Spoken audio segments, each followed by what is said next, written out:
Hello. Please take a comfortable seat, relax, and prepare to receive your daily dose of Ukrainian accent. It's me, Pavlo, and today we'll be talking about yet another interesting earphones. It's Hidizs MP143, and as you can guess by name, it's a sister model for their popular MP145 that I covered some time ago. It's also planars, and they have a slightly smaller diaphragm, you guess. It's 14.3 millimeters, so zero point 0.2 millimeters of difference. But this model is made a bit more affordable and slightly retuned. But anyway, it should keep the traits of the previous successful model. As well as MP145, this model is made in cooperation with Wales Dolphins Conservation Foundation. So Hidizs will donate part of their income to this foundation to help save the whales. And I think it's a really great effort from their side because we need to do as much as we can to save wildlife and environment and virtually everything. But anyway, so this model will be available on the Kickstarter. If everything will go well, this video will be out somewhere at the same date as Kickstarter will go live, and super early bird price will be $80, which is pretty good for these earphones. In terms of specifications, it's 17 ohms of impedance and 103 decibels of sensitivity, so really nice figures. And probably that's all what we need to know for the introduction. I will add links to the description, of course, so let's have a closer look. Package is pretty small, it's made of cardboard, nice polygraphy and tons of information. Here it's typical for Hidizs, they print features on the front side, technical specifications and more features on the back side, contents of the package, so all the information you need to know and a bit more. So inside we can see earpieces themselves, looks pretty attractive, so let's go underneath. And here we're getting a warranty card, manual, and this storage pouch with accessories. I actually really like this type of pouches, they are pretty convenient in my opinion. So you're getting stock cable, you're getting two set of tips, 3 pairs each, and as you could see, it's the most budget type of tips packaging. But actually, in my opinion, it's make a lot of sense. It's pretty convenient and nice for storage. So in my opinion, pretty good idea. And also you're getting set of replaceable nozzles with filters. So traditionally you're getting 3 types of tuning. Let's go and get earpieces. So here they are, looks pretty attractive. I've got this navy color one. It's somewhere in between the green and blue, and I really like it. They are a bit smaller than MP145, but also still a bit on the bigger side of things, because inside they put a pretty big planar magnetic driver. I really like this machine work, really well done, really nice looking texture, company's logo, so everything on the place. In terms of fit and comfort, for me they fitting really comfortably into ears, everything is smooth here, so I don't have any problems with fit. But of course it depends on size of your ears. If you have tiny ears, maybe there could be some problems. But I didn't experience any. Vent hole is located on the inner side, so that's a good idea. And here is the second vent hole. Here we can unscrew the spout. Nothing interesting to see here, some filter inside. Let's screw it back. Nice, good level of metal work. Stock cable, like, it's okay in terms of quality and design, nothing superb or audiophilic, but made of normal materials, uses standard 2-pin connectors. As you can see, no recessed pins, no recessed sockets, nothing like that. Just classical 2-pin connectors. They hold really well. Here are ear hooks, so they helps to minimize microphonic effect. Stock cable is pretty soft, so it's comfortable in usage. Microphonic effect is low. Here is splitter with chin slider, and here it goes braided down to jack. In my case, it's balanced one, but you can select the option that will suit you more. As you can see, in terms of all exterior things, everything is made on a really good level. And of course, about the sound, actually MP143 preserves the best traits of 145 sound, but did that a bit in a bit different way. Actually, you know, it's like not like more affordable model with simpler sound. I'd say that they are pretty close in terms of, let's call this level. I don't like this word and it's not really meaningful, but let's use it because others are lacking. But with a slight difference. But about the comparisons, I will talk about closer to the end of this video. So far, let's speak about the sound of MP143.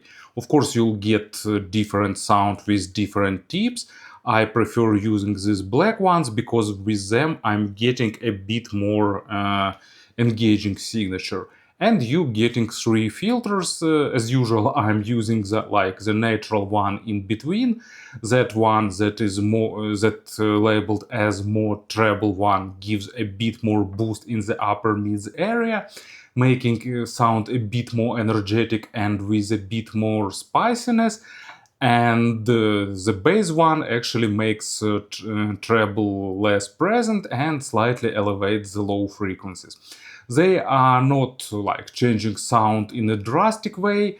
Everything is made in really accurate way, so you can definitely enjoy all 3 signatures, but balanced sound, balanced enough for me. So bass go deep, basically to maximum depth. It has noticeable accent, and the accent is made on the mid and the deeper layers of bass. And you know, if it will be dynamic driver earphones, probably bass will be over dominating here. But thanks to the speed and the clarity of planar driver, it has enough of control to sound balanced and not over dominating. From one hand, you're getting all that deep bass rumble, you're getting like solid foundation for the whole tune, but at the same time, you're getting good textures and nice amount of small nuances to saturate everything with overtones. Thanks to the additional weight, you're getting a bit more highlighted instruments that hitting into this area. And basically, I'd say that these earpieces are for those who like bass but don't want like absolutely bass head levels of bass. If you like highlighted and accented low frequencies but not overdoing, not overshadowing mids and treble. Really enjoyable signature if you like this type of representation.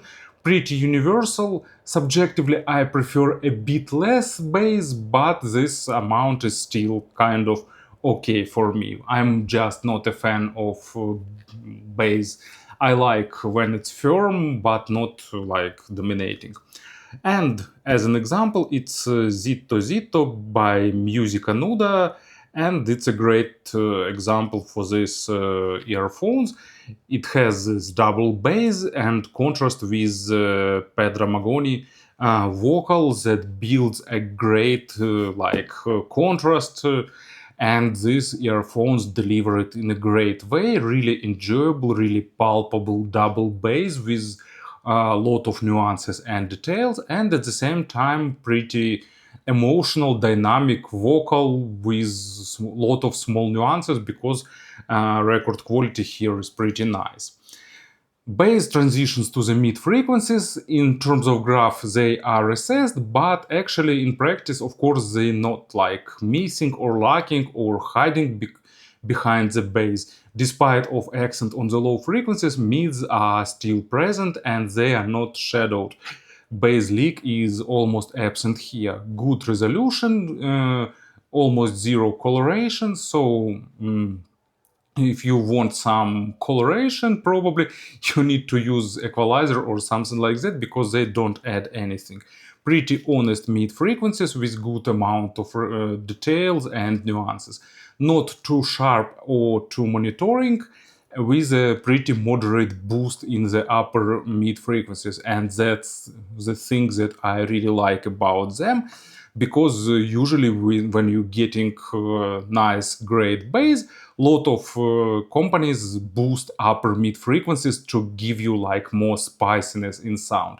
Here this accent is present, but it's not overdone, so it's not over sharpened, it's not over saturated with emotions or something like that. I really like the mids balanced here, and it sounds pretty natural to me. Another great thing that 143 preserved from 145 is a big stage. It's spacious, it's really three-dimensional, really with great volume, with good positioning of instruments, so really nice and engaging stage building.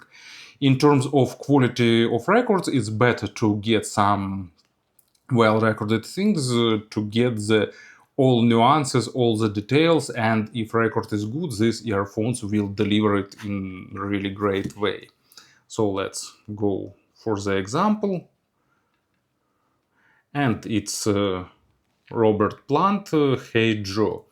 Unusual, well, maybe not super unusual, but kind of unusual cover of famous classics, done in a bit of psychedelic style with great Plant, great vocals by Robert Plant. I was on his concert. I've heard this track live. Actually, it was soon after the release of this album. So he performed a lot of tracks from this album, and that's the moment I've enjoyed it that much. So really great emotions, really great vocal performance, and instrumental part is also really interesting.